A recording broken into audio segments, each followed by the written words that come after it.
Hello and welcome to a special CGTN Digital live broadcast ahead of the 19th CPC National Congress, which will take place here in Beijing in about 10 days' time. I'm John and this is Nadim. Hi. And over the next hour or so, we'll be talking to 4 students about their views of China today. Indeed, October is a very important month for China and the rest of the world. It's been 5 years since the last CPC National Congress in 2012. That was the 18th CPC National Congress. And in 5 years period, China has been very busy. China has been very productive with a lot of great achievements that have happened in the span of these last 5 years on many fronts, whether in infrastructure development, science and technology, financial reforms, crackdown on corruption. So many things China has been doing in the last 5 years. And in the lead up to the 19th CPC National Congress, we decided to review some of the highlights of these past events by interviewing people who have been in China, foreigners and Chinese alike, to speak about their experiences as well as their expectations for the upcoming big event. So how about we start introducing, asking you to introduce yourselves. We're starting with Gabby. Hi, my name is Ana Gabriela Martinez Diaz. I'm from Panama. You can call me Gabby, it's easier. I've been in China for 2 years now, and I graduated recently from a master's degree and from Communication University of China. And now I'm studying 1 year Chinese. Okay, great, thank you. And I think all 4 of these guys are from the China Communication University. Yes. Yes, we are. Okay, and next, Lena. Yeah. So, hello, I'm Lena from Denmark, and I've been in China for 4 years, and right now I'm studying at Communication University as well. I'm doing my master's in journalism while I'm making videos for my YouTube channel, Lena Around. Okay, and Jenny? Yeah, hey guys, my name is Fan Jianyi. I'm from Communication University of China. Now I'm a master student, and I'm studying international journalism and communication.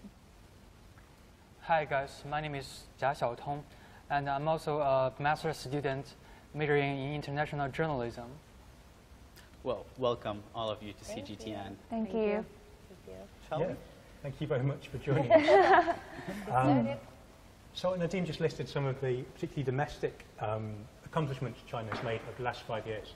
And also on a global scale, China is now the 2nd largest economy in the world and is also a leading global voice on climate change and also on free trade. So we were wondering if you could tell us one by one how influential you think China is in the world today. Well, I think you just mentioned it. China is the 2nd worldwide known. I think China has grown so fast, economic growth, and actually the balance between internal and external policies, the combination of it, and they're always pursuing peaceful settlements. And also, I think they're well known for the principle of non-intervention. So I think that makes China a world leader, trying to pursue actually benefits for everything. He proposes good things, but also he proposes development and growth worldwide. Yeah, I think it's a benefit both China and other countries as well. The rest of the world. Exactly, which is the opposite from other countries. Often, yes. We're not going there. Yeah. Elena, what do you think? I think that the last 30 years of China's development has been extremely interesting, and I keep going back to reading more about it because I feel like I can never finish because so much has happened so fast. And I only see China grow even bigger. And yeah, I just really like also how China is working together with different countries and how both sides are benefiting from this kind of cooperation. It's so interesting. I see it with my own country as well, how Denmark is working with China, how they both make or get some profit out of it. It's really cool, yeah. We're moving to Chinese nationals. So, you know, the foreigners, they spoke about China and the rest of the world, and China is growing on the international stage. How do you see it as Chinese students, as Chinese nationals? So, Jinyi, if you can start. So how do you see China's rise and role in the world? Yeah, I personally think China has offered a lot of Chinese wisdom for world governance, like some Chinese initiatives and Chinese projects like Belt and Road Initiative and AIIB. And I think China is also a great contributor to world economy and also an active player on world governance like peacekeeping and world development. Xiaotong. Okay. China has been the second largest economy for several years in the world. And I think during the next 5 years, China will be a leading force to shape the world order, especially in finance or economy.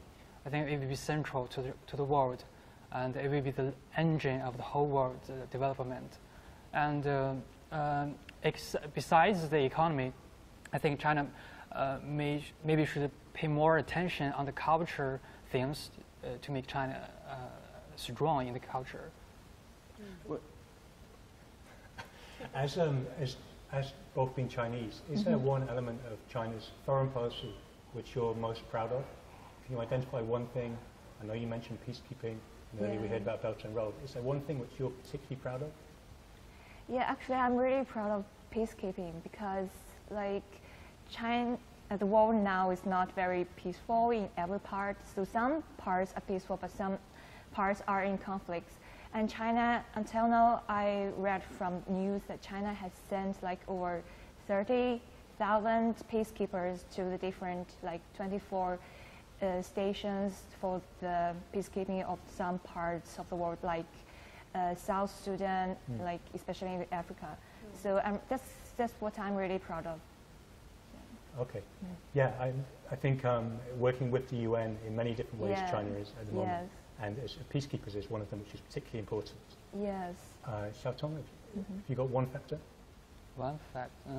My view is around the economy.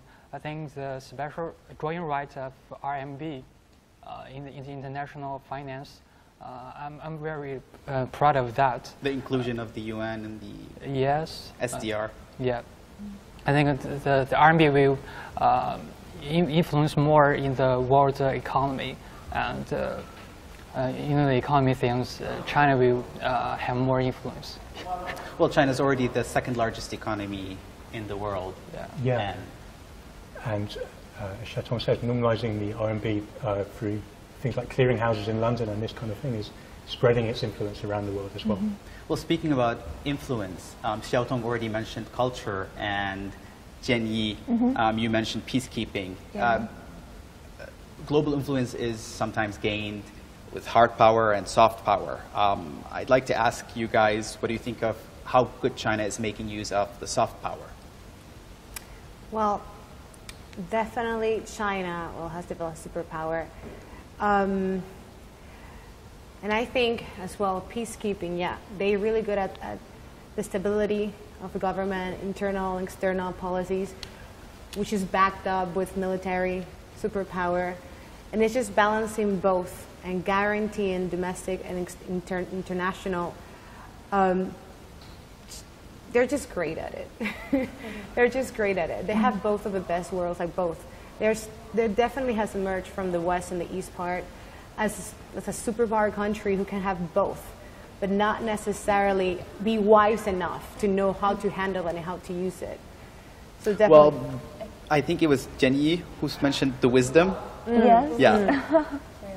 Well, honestly, I personally think China has like the soft power. China has made use of soft power, but not that good actually, because compared to the political and economic influence, cultural influence is not that big. Because like, well, I know that some Chinese festivals has become international festivals, especially when some Chinese tourists go abroad, and they also celebrate like Spring Festival and Mid-Autumn Festival. Right. But it's kind of, I personally think it's kind of the foreigners celebrate because they are curious. So I mean, compared to the political influence, I think China has a lot of things to do to improve its cultural influence. But I guess China is, I'm going to speak from my point of view as a foreigner who came to China 5 years ago. I think it was curiosity that drove me to this country. And I think the factor is there, curiosity. A lot of foreigners are curious about China, and there's the myth about Chinese culture, 5,000 years. Before I came to China, it was in my mind about dragon dances and lanterns. I don't know if you agree, because you've been as well here for 4 years. The dragon, the dragon. Yes. And I think fireworks. I've never seen a dragon dance before. So I have danced. I've seen it. Yeah, I was so excited first time I've seen it. But I think when we're talking about the soft power, I think China has done a really good job with like Confucius Institute abroad. Especially that's how after I had been to China for a while, I went back to Denmark to take my university degree. And immediately when I started, I enrolled at Confucius Institute and I took my evening classes there. And that was a way for me to keep doing like China-related things. I made new Chinese friends. I also got to know more about Chinese culture, and I could participate in the Hangyu beside the Chinese language competition. And then also the pandas, we talked about the pandas before. I think they have done a really good job like sharing pandas with the whole world, especially on Facebook, like the live camera with the pandas. They just, Panda Live, even my mom is watching it, like she is also curious about what the panda is doing today, So that's really a great way they have worked their soft power. But in Denmark, do you have a panda on loan? we do, yes. As I know of, I think they borrowed two, and they're in Copenhagen too. I think so, yeah. Okay. Yeah. What about in Panama? Yeah. No, we're not that blessed as Denmark yet with pandas, but we definitely Would like some. we like some. We do Feeling for pandas. we love some. I had a panda bear on my own, when I was growing up, and that was I was dreaming about China since I was little, honestly. Oh, that's so cute. The kind of classic soft power is the US with Hollywood. So it's attracting people, but it's not forcibly trying to do anything. Do you think China can replicate that kind of thing with its film industry, or even someone was telling me the other day about the Chinese esports industry, how China's ahead of the rest of the world on esports. Do you think this is a way for China to influence the world by soft power? Yeah, actually, when I was in the United States, some of my American friends, they even watch Chinese dramas like Nirvana in Fire, whose Chinese name is Lang Ya Bang, and also The Disguiser. So they really like it. But what I'm saying is not like I hope there could be something above curiosity. It's like shared values. That's the core of the cultural influence. Yeah. I think if the Chinese Hollywood should go out and be more out in the world internationally, I think they have to work together with foreign, like I've heard that they do more collaborations with Hollywood. So make more videos with both countries, and then make it even more international, so they can reach a bigger crowd. Yeah, I saw it with The Great Wall, actually. It was a fantastic movie, integration, Matt Damon. Yes, and also Dropping names. Yes, dropping names. And then Netflix, how actually new TV series have to come, even bring in Chinese history, whether it's mixing a little bit of fiction, that would be cool. But also is integrating or feeding that curiosity to the foreigners, yes, it's a 5,000 years country, but has a lot more to offer, and it is trying to inject that. I think balancing out that mystique, that mystery of what China is history, but also how modern and innovative. Not only history. Like a lot is always about the history and old China. So I remember when friends came to visit me here, they were really surprised how modern it is here. It's like, oh my God, it's almost more fancy than at home, like you can order everything on your phone and you don't even have to go outside, like everything comes to you all the time. So I think... Do you think that's another area of spreading Chinese influence through things like apps and shared bikes, all this kind of technology which we are living here, taking for granted, but are only kind of catching up a bit more slowly in the rest of the world? Definitely. That's what they call them, right? Oh yeah, what are they? Which ones are they? The inventions, like the shared bicycles. I think Alipay. Alipay, Alipay, and yes. WeChat. Just WeChat Pay. like so yeah, WeChat, mobile payments. payments. What the other two? That's right. High-speed railway. Sorry. High-speed railway. Oh, the high speed. Yeah. Yeah, the high speed Yeah. railway. Oh, that would There's be one cool. more. We'll come back to that one. Yeah. Yeah. Well, actually, we're on many social media channels today, Right. live. So if you know what the fourth one is, please tell us. But actually, your question refers to actually what we value or share or highlight it from those advantages. These are things that are so China specific right now. Right. Do you think that these could be ways of feeding into that curiosity in other countries or in people outside China? Because you see mobile payments, as Lena said, her friends were impressed by the fact that they don't have to step out. This is crazy. Or the shared bicycles. I know for a fact that Lebanon has rolled out a scheme that is similar to that, but on a much lesser scale. So do you think that these could help, in a way, understand China, or? Yeah, I think that's an answer of the fast growth that is going economically and in technology and scientifically. Because definitely when I have two friends that I had to host and we always go to Tiananmen, Forbidden City, all these things, and it's like, oh, it's already? You already have to pay? That's it? Like how much I owe? Yeah. No, it's already done. So fast. What do you mean it's done? Convenient. And everything. Like you don't need, it gets to a point that only you need a phone and a charger. You don't need your wallet. You need your passport maybe, yes, because you're a foreigner, but otherwise everything that you need is your phone, which is actually so precious here. You can pay, you can food delivery, you can reserve a hotel, you can plan train tickets. Do you think this could be transplanted in your country, in Panama? I hope so. I wish. E-commerce is awesome here, and it makes life easier, practical, convenient. It almost spoils the foreigner. I don't know if Lena, because Lena, you've been here for 4 years. Yes. There was a time when all of this did not exist, and I think Xiaotong and Jenny can agree with that. Yeah, because we're bargaining all the time. I'm so happy now I can just find a driver immediately. I don't have to go to the corner of the street and try to like settle a price just to go home. Like, I think that's the best one. I really like that. And also the fact that we have all the money on our WeChat, so we don't have to go with to get all the cash from the ATM. Like, oh my God, that just makes life so much easier. It's so convenient. So, Xiaotong, have you, over the last 5 years, have you seen big changes in China in regard to the kind of things these guys were talking about? Not really. Oh, really? But you mentioned just the modern parts of China's soft power. What I want to mention is the classical and the ancient soft power of China. In the world, many people know about Shakespeare, know the famous writers or artists of America or Great Britain, but few people know about China's classical or ancient writers or poets like Li Bai, Guan Hanqing. They're very famous. When I'm just Chinese, when I'm reading these poems or novels, I'm really fascinated by this. But few people know about this. I mean, we are special. We are the only one Chinese culture in the world. Maybe we should make good use of the ancient culture to let people know about China. Yeah. How do you think China could do this better?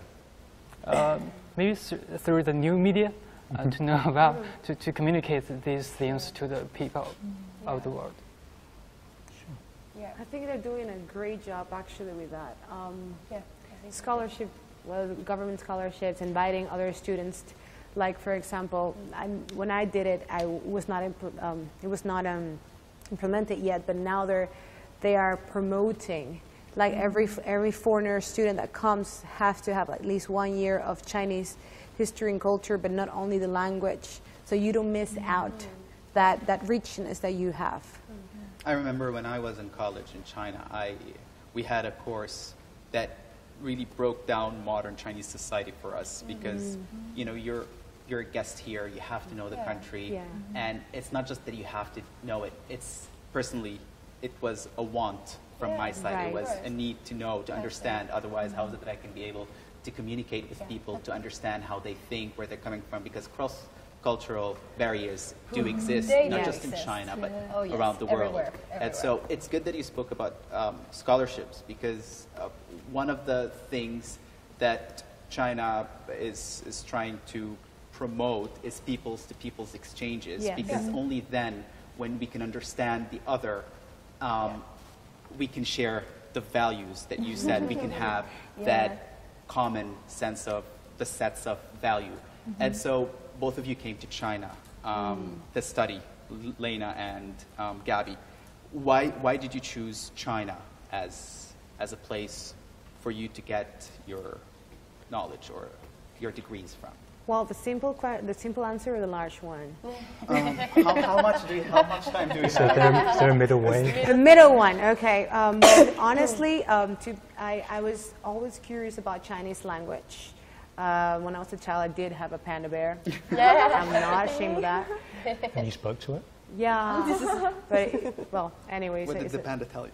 Well, we were good Go to friends. China. Yes, and I had a baby panda too, but let's not get into that. So, well, basically, I always was curious about Chinese, but I also wanted to do a master's degree. I did my bachelor degree in communications in Panama. But so pursuing, continuing my education, but also learning this language, it came to mind like, wow, maybe I can do two in one. Wow. And it was amazing to me, just basically China opened on the doors and saying like, yes, you can apply, and you can apply here, and let's see how we can work it out. So that's why I was saying that China proposes, but for like even growth, like everybody grows together, like Inclusive. inclusive. That's the word, yes. So basically, and I choose Communication University of China because of the master program and the relations that I could also have with the Chinese professors, who are, I could say now, there could be mentors in the communication field, but also great guidance for me as a foreigner student, international students in a foreign country. So yeah, definitely I would say that. Okay. Lena, go ahead. My story is a little different. Yeah. So Is it longer than her story? no, I'll try to keep it short. So, like 1 year before I was about to finish high school, I was like, I just thought Denmark was too small and not interesting anymore. So one day I was playing a game with some friends, and I won a book in this game, and surprised, it was about China. So I read it, and there was this girl in that book who grew into the super independent woman, and I was like, I want to be that girl, like that sounds so cool. So after that, I started looking into the opportunities, like to go to China, and I was looking through it, and I met a girl who had tried it, and she was like, China is just, what, so cool. So after that, I signed up for a program, and then I came the first time to learn Chinese and get to know Chinese culture, and I went back to Denmark to save some money, and then I came back again a few months later and stayed here until I was broke, and then I went back again to do my university degree in Denmark, and during that time I was like, I have to go back to China as fast as possible. So The journey continues. Yes, so I got the scholarship, and now I'm here. Yeah, Well, that's perfect. nice. Dream. And now you're starting to tell stories about China back to Yes. Denmark, or the Yeah. rest of the world, I guess. Yeah, so now I share my China experience here and all my knowledge, because China is not easy for a foreigner, and especially not if you don't speak the language. So I feel like after I've been here for a while, I was like, oh, I can share my experience, and then I hope more people will fall in love with the country and come here and explore it themselves. That would be so cool. John, remember when we were doing the Belt and Road show? Unforgettable. There was a girl that we interviewed. She said, everyone is an ambassador. I don't know if you remember. I remember that sentence that she said. She said that people are ambassadors to their country, and in a way, when you come to China, you become China team. Yeah. And you start unconsciously speak about the things, because it's a different world than what people would imagine in your country, and Very true. that's the mystery you spoke about. Even though that Yeah. it's being, like the curtains are being unveiled, It's being shared more. Yeah. but still I feel like, it's a mystery to many people. yeah, and people like Lena or Gabby, when you go and speak about China, I think that a bit of that mystery is solved. A bit of that mystery is uncovered. And I think that just, you have to piece the puzzles together and you'll see the true China. I also hope that when I solve the mystery to other people, I also hope that I awake some other kind of curiosity, that people see, oh wow, she did it, so I can do it too, you know, and then they come here and it changes their lives and they're like, yes, this was the thing. Yeah, I experienced it honestly when you just share photos or videos in social media, whether it's Facebook, Twitter, or in Weibo, like a foreigner living here and having a lifestyle, just going groceries or having fun with your friends, Chinese friends, and all become a family community that you never knew you could have here. Yeah, that's true. And speaking like, and focusing more on what actually unites us, more than the differences of what's your background, what's your language. Yes. And you just have fun, accepting that everybody has a different point of view and everybody's okay. Yeah. Jeannie, Lena and Gabby both chose China to study, and Xiaotong and yourself also chose China. They had their reasons. Yeah. What were your reasons? Because you just said that you've been to the US. Yes. So what were your reasons to stay in China, not leave abroad? Well, I feel that China is now advancing like toward the center of the world. So, because in the past, like the whole world is really focusing on some developed countries and regions like US and European Union. And now because China is advancing in many parts, so people start to cast their eyes on China's development. So I think, like as Chinese, I really don't want to miss the chance to visit my own country's development. So I would want as well. yeah, that's clear.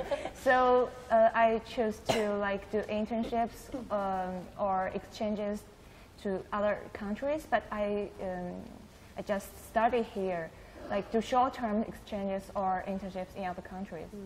So I can have a combination of both. What about you, Xiaotong?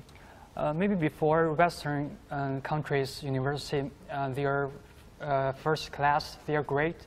But China now, lately, China is catching up with Western education.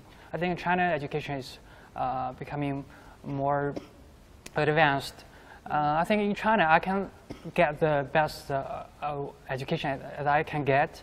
So I learn in China. And China education is becoming more international, and many students come to China these years. And there are many foreign teachers and foreign students in at my university. So I can learn things like in the foreign countries. Yeah, you have to go abroad. Do you think you benefit as if you were traveling abroad? As if you were studying in the US or in... No, not yet. Okay.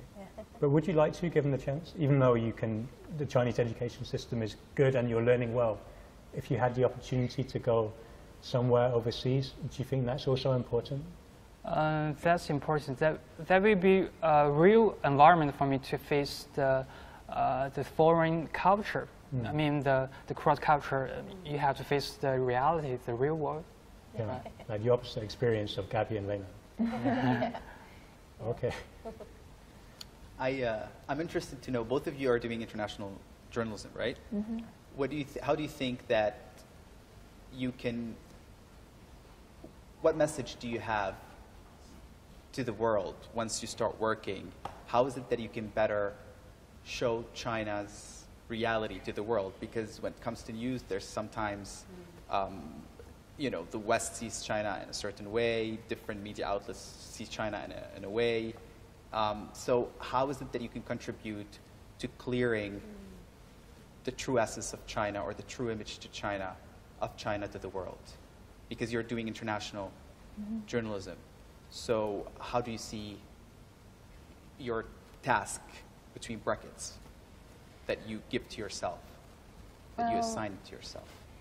I believe we can use different way of expression. Like it's different from what we do in China, and when we target when our audience is Chinese, it's like the way of speaking, the way of writing, or the way of journalism is different from when our audience are foreigners. It's like the way of speaking and the way of expression is different. You use different styles, and also the topics and the stories that you write are different. Like if our audience are foreigners, maybe we could start from culture, and after that, when we have like good relationship with that with foreigners, like when we have built reputations, we can then focus on politics or economy. It's like something step by step. Xiaotong. For me, I think there are some news twists in China, more or less on the Western media.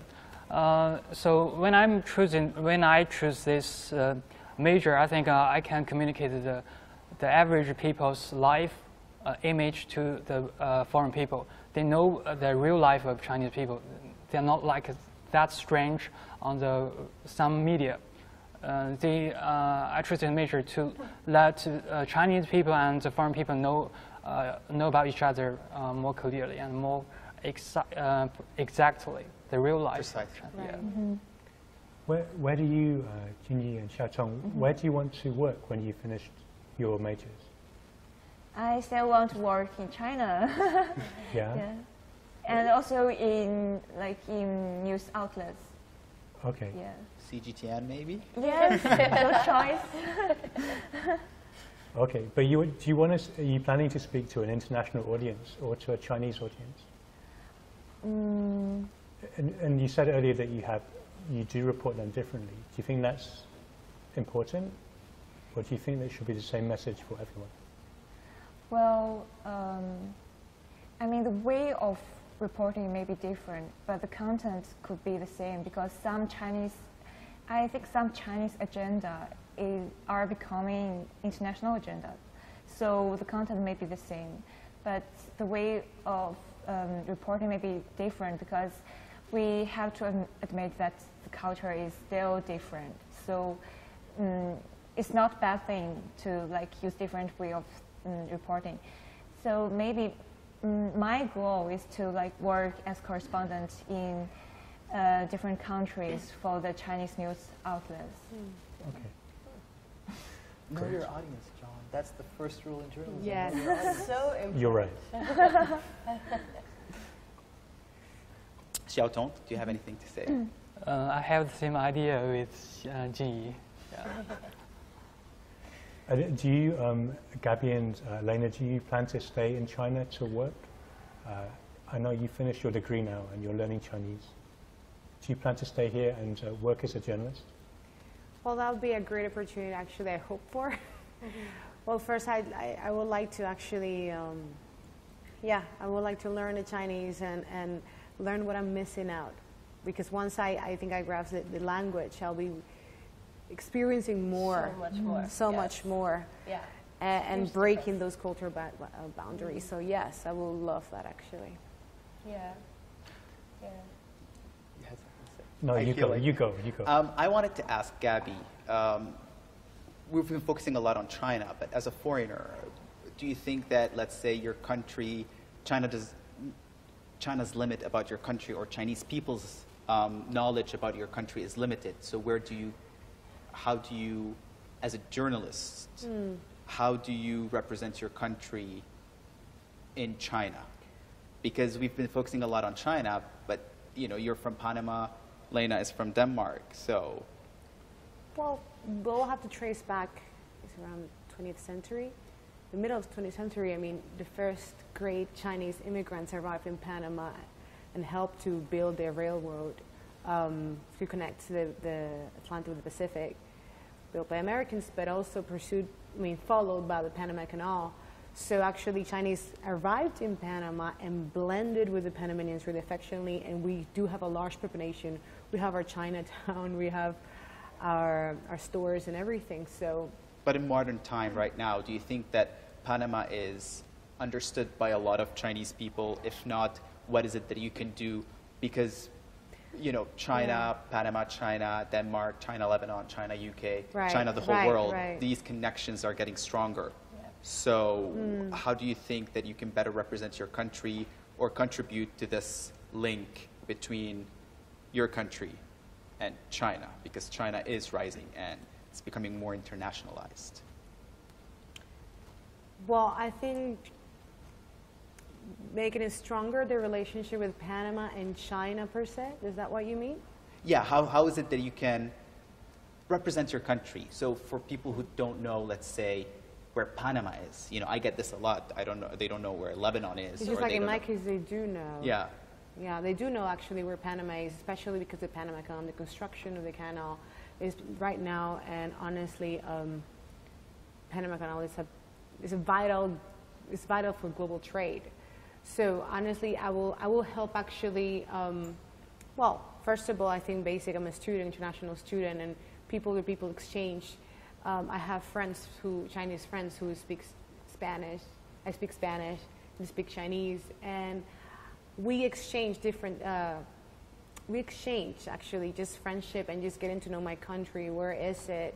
I'm Latin, so the way I speak, the passionate way, like why I use my hands, why you don't, and understanding cultural differences that are not to make it you uncomfortable. Like I get this a lot, like, oh, I'm saying hi to somebody and I lean in to kiss. I lean to kiss in the cheek, and the person is like, "What are you doing? You're invading my space." To deal with that. It makes me so and I'm like, oh, "Okay, I have to be aware of these things." So I think just carrying on my passionate way of communicating and speaking and getting to know that, yeah, this happens, and that doesn't mean I'm mad or I'm invading your space. I'm just trying to be warm, welcoming, and that's a Latino general way of being. But then she's teaching me how to express, how to not express, what this means, or how to use Chinese expressions. Like, for example, somebody offered me something, and I always say, because I heard about it, like, 没关系, 没关系. And this girl also said, like, no, that you don't say that, you say bouillon. And I'm like, okay, thank you. And the way of just language exchanging. And she, 没关系, just for those who don't understand, 没关系 is like no problem. yeah, like she explained. Bouillon is I don't want. I don't want. Well, it's not necessary. That's what she said. Yeah.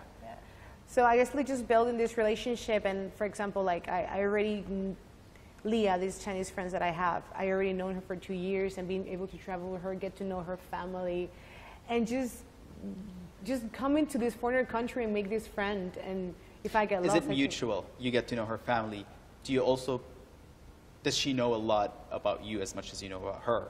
Yeah. Is it the same when it comes to Panama and her knowledge, and you know, because your knowledge in China is growing? So is it mutual? Yeah, it is actually. Do you think it's necessary? Of course it's necessary, because honestly, I'm from the American country, but I'm not American, which usually gets confused. So she asked to start questions. So, oh, the Panama Canal, yeah, I heard a little bit about it, but what else is there? Of course, is there beaches? Is there mountains? Is there volcanoes?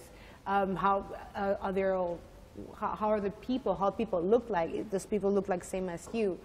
And then we just sit down one day and just in the laptop and just Google, like crash searching. course about Panama. Yeah, crash course is like, okay, this is this. Oh, this is this. Oh, you have this. And then it's so much fun. And even she helped me with doing a presentation in Chinese about Panama. And she's like, oh, really? That happened in that year? Interesting. And we just exchange relationship, and it keeps growing. How about Denmark? Has Denmark got close ties to China at the moment? I think so, yes. So in Denmark we have a queen, and she tends to come here once in a while to say hello and wave at people. To you or to? Not me, sadly. I haven't seen her yet. But yeah, so we have her coming, and then we have some really good collaborations between, like, we have the milk company in Denmark is working with the Chinese milk company, and then they work together like that. But what... Wind power. Yes, and wind power and nursing homes. So we do have a lot of things going on here. There's that big oyster social media story. Oh gosh. Do you remember? I know, yes. Refresh my memory. It was huge. I can... Lena can explain it. Yeah. Explain, Lena. So in Denmark we have some kind of, a special kind of oysters, and then some oysters came from another place, and they came to invaded the shore. Yes, they did. And then the Danish government was like, guys, we need someone to take care of this problem. We've got a big problem here. What are we supposed to do with it? And no Danish people want to go and like grab oysters from the beach because they're not that popular in Denmark.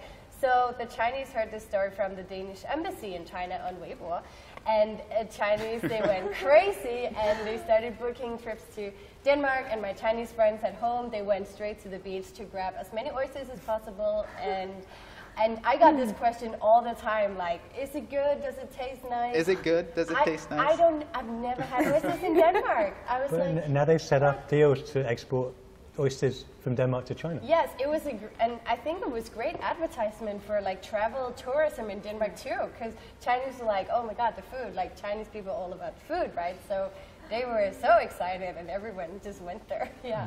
The embassy in Beijing did an amazing social media campaign. It was like showing about oysters. Seriously, it was like showing recipes and Yes. cooking them, the ambassador eating them. Yeah. I mean, I knew about the Also- story, but I didn't know about the They're- efforts from the Danish embassy. It was It makes huge. sense. Seriously, it was so smart. And also another story, we had some girls coming here to sing, a choir of girls, like blonde girls singing, and the I know Chinese that. people, they saw one girl and they said she looks like an angel. Yeah, she's So- so beautiful. Yes.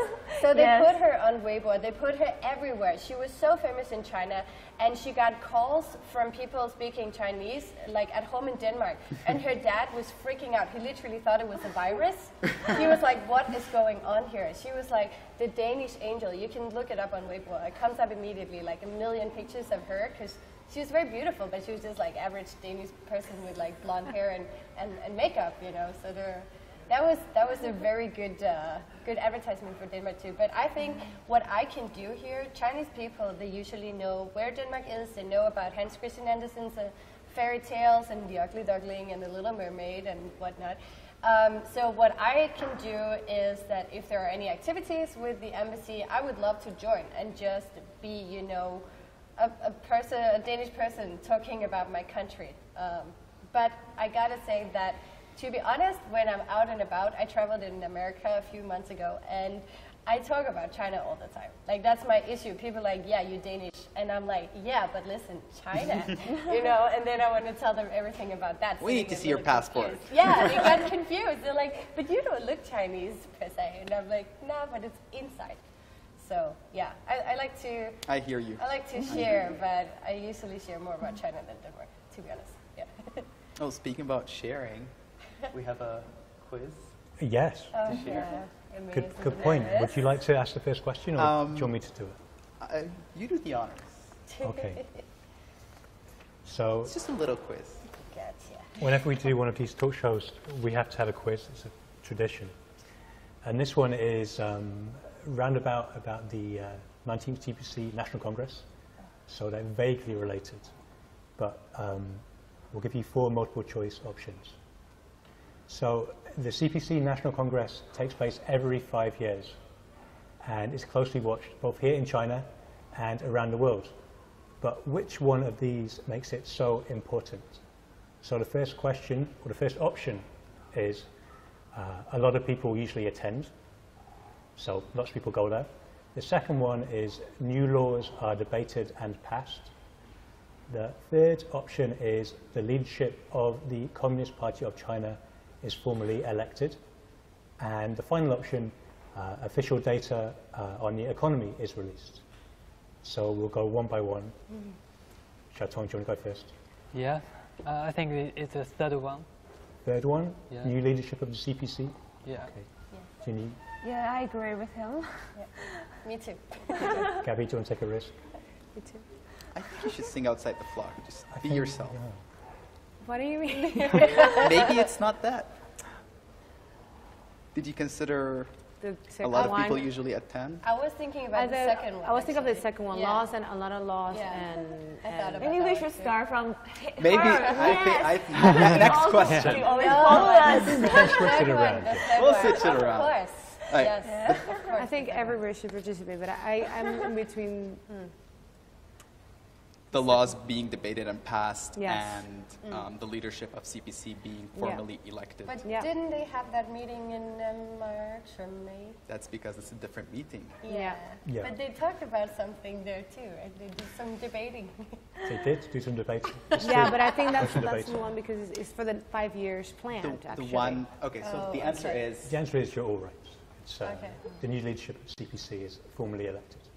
But new laws are spoken about, they're just not Determined agreed upon. upon. Right, Yeah. but the one that I think Lena is mentioning is the national Yeah. NPC. The National People's Congress. Yeah. I tried to Liang figure Hui, out the the- difference, but I gave up. I lost it. Would you like to explain the differences? The difference? No. Very brief. The NPC is like the legislature, it's like the chamber in which they debate laws. Okay. Yeah. This is Whereas- a party, The Yeah. National Congress. Congress. So when do they actually say, now this is going to pass as a law? After New this. laws? That's before. Just before? Yeah, that's Before what? in March. That's Liang Hui. Okay, that's the Liang Hui. Okay. Yeah. So for this one, the National Congress, it's the party's National Congress. So Okay. basically, what would happen is during the Congress, there would be some sort of work report in which the Chinese leadership reviews everything that has happened in the last 5 years. Okay. And at the same time, they lay out their vision Yeah. for the next 5 Yeah, years. it's a broad vision, but no laws. A little chit chat. Yeah, but Yang Hui is every year, I think. Yeah. Okay. So you can wait for the laws then. Whereas the party's National Congress happens every 5 years. So it's a twice a decade event. Yeah. So Nadim, question 2. Right. Okay. So 2,287 delegates are attending the 19th CPC National Congress this year. The first time the CPC National Congress was held was in 1921. This is not a math question, don't worry. Oh, thank God. How many people were in attendance then? So this year, it's going to be 2,287. But when the first CPC National Congress was held, how many people attended? I'll give options. 12, 1,200, 120, or 2,000 delegates. 1921. How many people, how many delegates were in attendance? Gabby. I see you looking. You said 1,000. 1,200, 120, 2,000, or 12. And this year, 2,287. Yes. It's a lot of people getting together. Yeah. 12, 120, 1,200, 2,000. I'm gonna go with 120. 120. Lena, I go with 12. she goes with 12. Yeah, I have a feeling there are not so many Yeah. people around. Yeah, 12. Xiaotong. Of course, it's 12, and they secretly discussed in Jiaxing on a boat that's in I've been Jiaxing, on the Zhejiang boat. province. Or like There was not looking that many like people. boat, yeah. I thought it was Yeah, it's 12. very interesting. So it was actually 12 delegates during the first That's true. CPC, and they were representing around 50 It was around 50, yeah. 50 members of the CPC, whereas right now, the 2,287 delegates are representing 89.4 million CPC members. Oh my, yeah, That's how many people are that's a lot of people. part of the Communist Party of China. Then there are not even that many delegates, actually, I would say. That's a lot still. All right, A lot of I guess so. But if you kept it proportionate, then it would be about that's a math like question. 5 million delegates, which would be difficult to organize. I guess. You Yeah. do your thing. Okay, sorry. Question 3. Nadim mentioned earlier the anti-corruption campaign that has been exacerbated over the last 5 years. So it's got more and more strict. There's been a strong clampdown. And there are 4 forms of decadence. Which of the following work styles is not included in the campaign to stamp out misconduct within the CPC?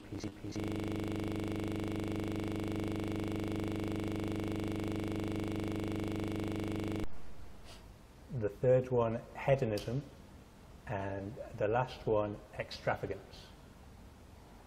So which one of those 4 is not part of the clampdown? Not one of the 4 forms of decadence.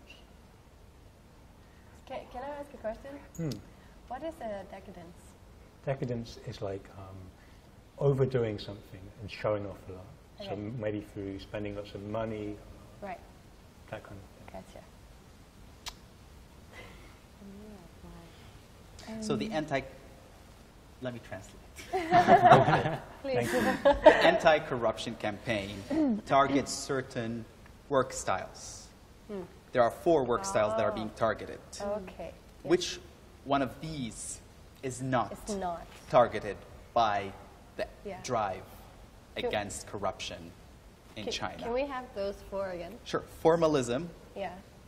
pragmatism, hedonism, extravagance.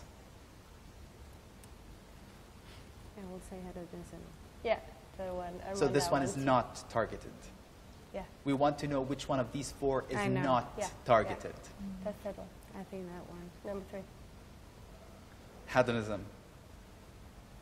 Can you? That's a difficult one, I have to agree. Thank you. Yeah. I have to admit, I didn't know what formalism was until you wrote this question. Yeah, it's on me. So. I know that in Chinese, but I'm thinking about it. The translation. Yes.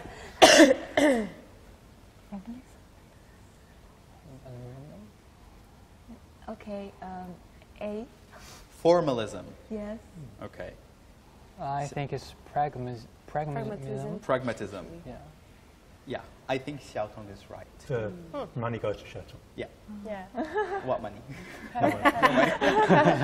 Pragmatism is not part of the 4 forms of decadence that are being targeted in the anti-corruption campaign. Now, to explain, Please. would you like to explain Please what explain formalism, all of them. pragmatism, Thank you for.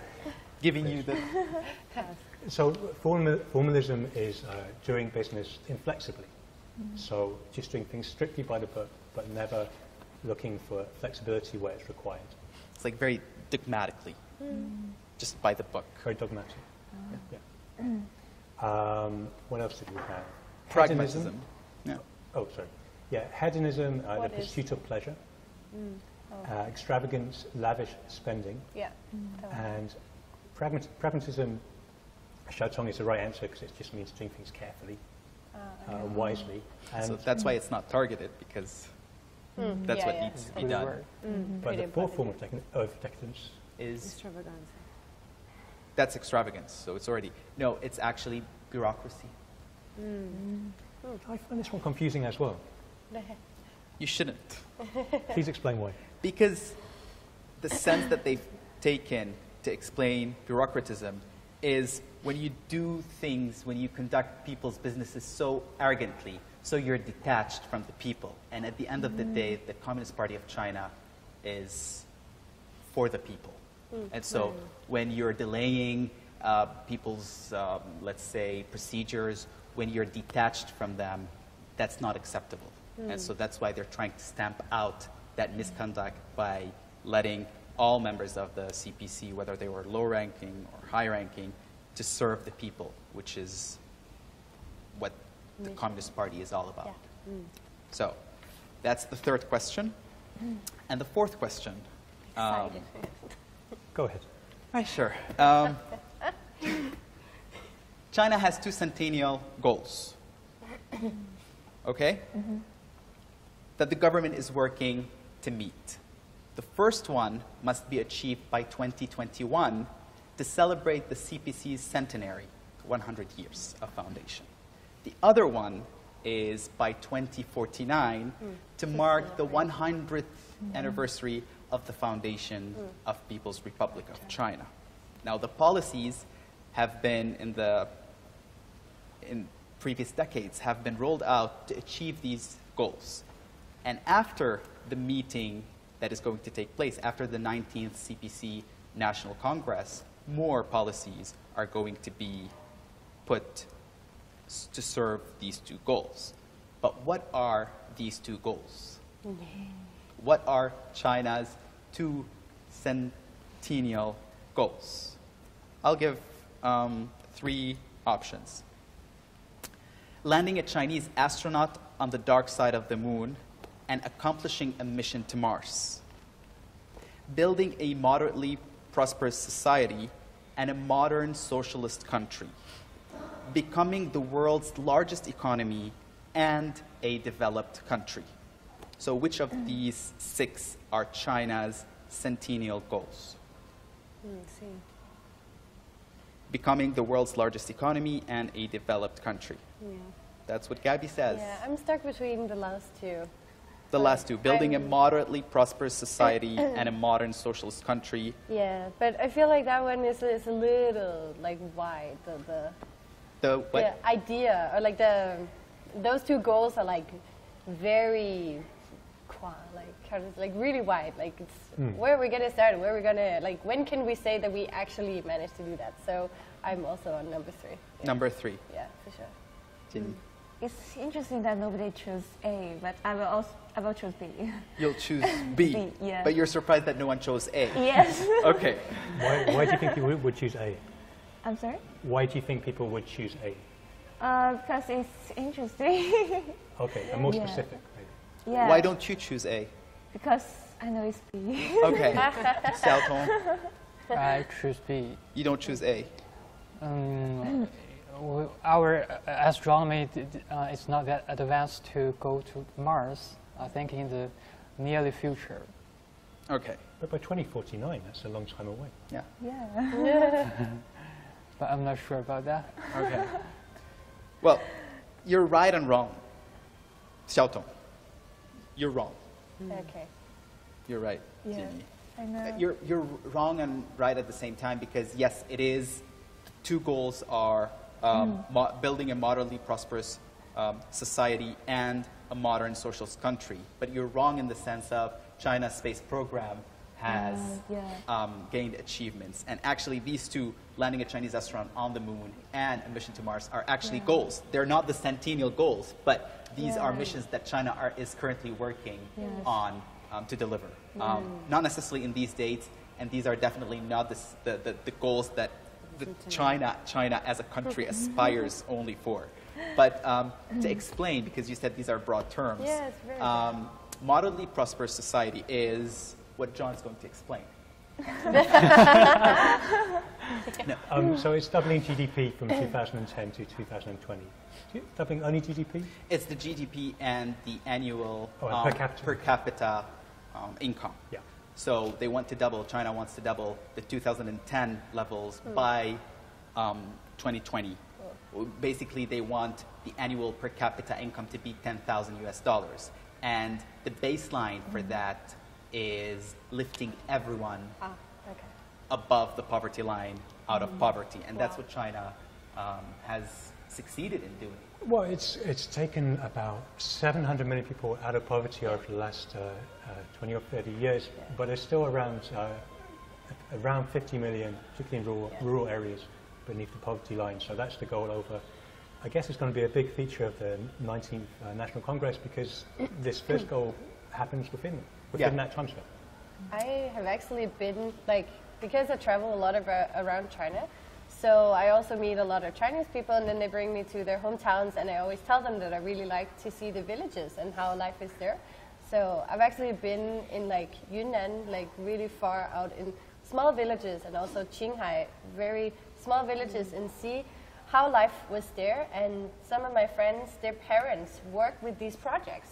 So it has been very interesting to hear how the politicians in those areas are deciding what to do for these farmers. And when we were in the countryside, in the village, we saw how they suddenly had different things to work with. Like these farmers, they had different choices. So some of them, they dried tobacco, and then some of them, they were feeding the silkworms and then selling them. It was so interesting to be a part of that, and also see how they're working on, making a better life for the people who are still poor.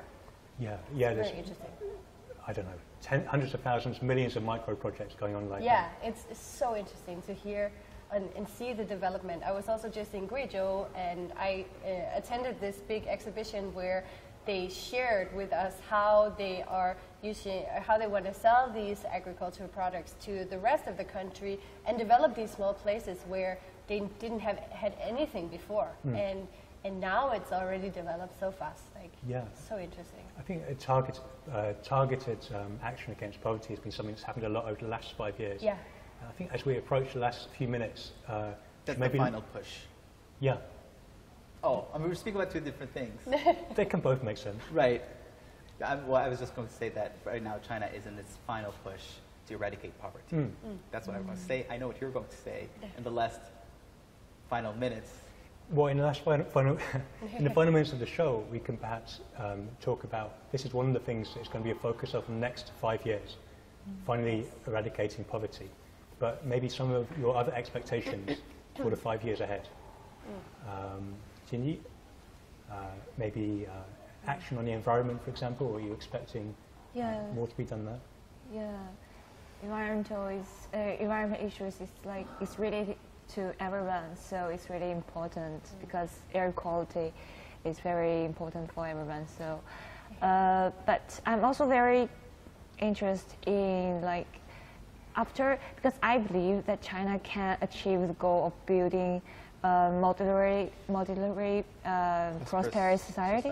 So I'm also interested in how well China's economy and politics develop after that, like how well China's economy go after 2020. And so, and also about the economic reforms China is now making. So my focus is on economy and environmental protection. Okay. Xiaotong? I hope that there will be more actions to clamp down the corruption. I think it's deep-rooted in China's political system. It will be very necessary and imperial to do more things to anti-corruption. Okay, interesting. And as foreigners in China, are there things that you are looking forward to in the National Congress? Is it something you're even really aware of, the CPC National Congress? It's a little tricky, I think, to like. I get easily confused when I read too much about it, but I knew that it was coming up, and I was excited to see what's going to happen. But I think instead of following it like during the Congress, I think I'll just read the news afterwards and like see the main points and like what they figured out and what is going to happen from now on. But what I like. What is your wish? China? I'm from a super green country, right? So I expect them to even push harder on, cleaning the environment, and I also hope for more like. I know that the food safety has also been a problem for a while, right? So I hope that those things are gonna get better, and then I also hope that they're gonna do more new visa rules for us, so it's easy to be an entrepreneur in China. That's my goal for the future, that it's going to change. I've seen... That's your business plan as well. Yes, I've seen that it has come in some of the other cities, but it's still tough to get. So I hope that it's going to be easier for us to stay here, have a life here. I think social media-wise also, or apps, and it will be more friendly to foreigners to exchange, not only have always the language barrier to... And yeah, definitely about climate change and about improving air quality and water quality. It's actually something that comes with China achieving its goal as a moderately prosperous society. Yeah. Okay. So one aspect, there's so many aspects of that vision, but one of it is poverty alleviation, lifting everyone out of poverty. Another one is providing a green, healthy environment for everyone, and that's what President Xi Jinping has been calling for and urging departments on all levels to work towards. So hopefully more good news are coming on that front. Yeah, I think so. And I think we should probably wrap things up. Yes, it was a pleasure having all of you. Thank you. Thank you very much. Thank you for sharing your experiences and expectations and personal stories that you guys have about China. We wish you all the best in your studies or in your future journeys in Beijing and across China.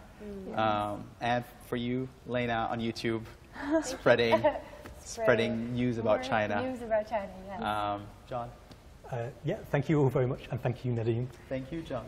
And if you want to find out about the 19th CPC National Congress and what actually happens, and not just the hopes, see if they are realized, then you can follow the CGTN app, Weibo, Twitter, Facebook, WeChat, all our social media platforms, and a special page dedicated to... Just for the yeah, just for the 19th CPC National Congress. We'll get all the latest news and background information to understand it better if you don't think you know too much about it at the moment. Yes, so make sure to follow CGTN.